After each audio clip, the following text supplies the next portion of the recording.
Shalom. This is Season 2 of Torah Adventures, Episode 1. Oppressed in Egypt.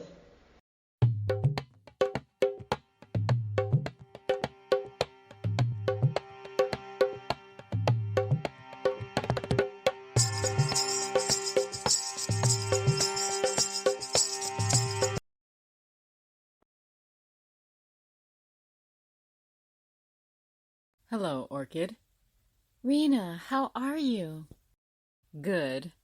Just having some breakfast. What's up? I was calling to see if you'd like to come over today and read Exodus chapter 1 with me. Absolutely. When should I be there? As soon as you want. My parents took Ezra to run some errands, so they'll be gone for a few hours. Okay. I'll be over as soon as I finish eating. Great. See you then.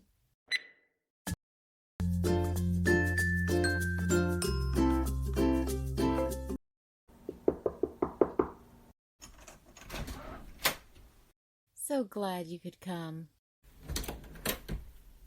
Thanks for inviting me.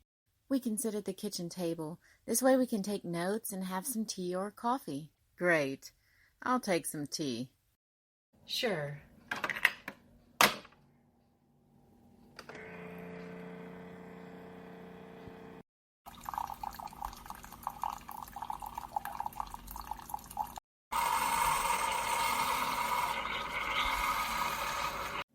So, since we finished Genesis, I thought we could switch things up and read during the week, then discuss it on Shabbat. Okay. I'll see if Mike wants to do that as well. Here's your tea. Thank you. Okay.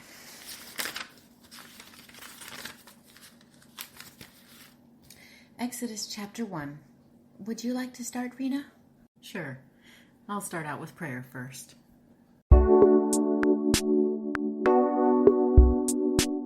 Amen. These are the names of the sons of Israel, who went into Egypt with Yaakov. Each man came with his own household.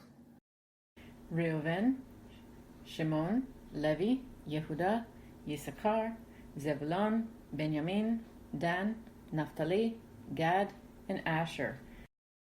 There were 70 descendants of Yaakov. Yosef was already in Egypt. Yosef died, as did all his brothers. And all that generation, the descendants of Israel, were fruitful and grew very powerful. The land became filled with them. Now there arose a new king over Egypt. He knew nothing of Yosef, but said to his people, "Look, the descendants of Israel have become a people too numerous and powerful for us. Come, let's use wisdom in dealing with them. Otherwise, they'll continue to multiply, and in the event of war, they might unite with our enemies, fight against us, and leave the land altogether." So they put slave masters over them to oppress them with forced labor. And they built for Pharaoh the storage cities of Pithom and Ramses. But the more the Egyptians oppressed them, the more they multiplied and expanded, until the Egyptians came to dread the people of Israel and worked them relentlessly, making their lives bitter with hard labor, digging clay, making bricks, all kinds of field work, and in all this they were shown no mercy. We have no idea of how hard it was. We have it easy compared to them. The king of Egypt spoke to the Hebrew midwives. One was named Shiphrah, and the other Puah. But if it's a girl, let her live. However, the midwives were God-fearing women, so they didn't do as the king of Egypt ordered, but let the boys live. I can't imagine what it was like for the moms who had boys. The king of Egypt summoned the midwives and demanded of them, "Why have you done this and let the boys live?" The midwives answered Pharaoh, "It's because the Hebrew women aren't like the Egyptian women. They go into labor and give birth before the midwife arrives." There Elohim prospered the midwives, and the people continued to multiply and grow very powerful. Indeed, because the midwives feared Elohim, he He made them founders of families. Then Pharaoh gave this order to all his people. Every boy that's born, throw it in the river, but let all the girls live. How horrible. Excuse me, Orchid. My husband is calling me. I'll be right back.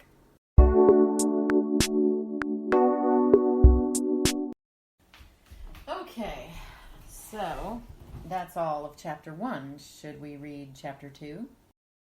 Sure. A man from the tribe of Levi took a woman, also descended from Levi, as his wife. When she became pregnant and had a son, on seeing what a fine child he was, she hid him for 3 months. When she couldn't hide him any more, she took a papyrus basket, coated it with clay and tar, put the child in it, and placed it among the reeds on the riverbank. His sister stood at a distance to see what would happen to him. The daughter of Pharaoh came down to the river to bathe, while her maidservants walked along the riverside. Seeing the basket among the reeds, she sent her slave girl to get it. She opened it and looked inside, and there was a crying baby boy.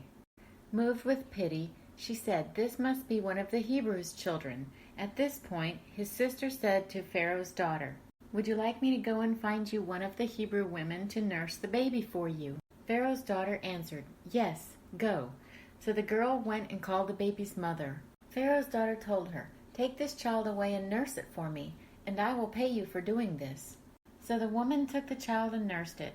Then, when the child had grown some, she brought him to Pharaoh's daughter, and she began to raise him as her son. She called him Moshe, meaning pull out, explaining, "Because I pulled him out of the water." How sad it must have been for Moshe's mother to have to give her baby up after she bonded with it. I know. It's interesting that Jehovah chose to save Moshe. It could have been any other boy. One day, when Moshe was a grown man, he went out to visit his kinsmen, and he watched them struggling at forced labor. He saw an Egyptian hit a Hebrew, one of his kinsmen. He looked both ways, and when he saw that no one was around, he killed the Egyptian and buried him in the sand. Wow.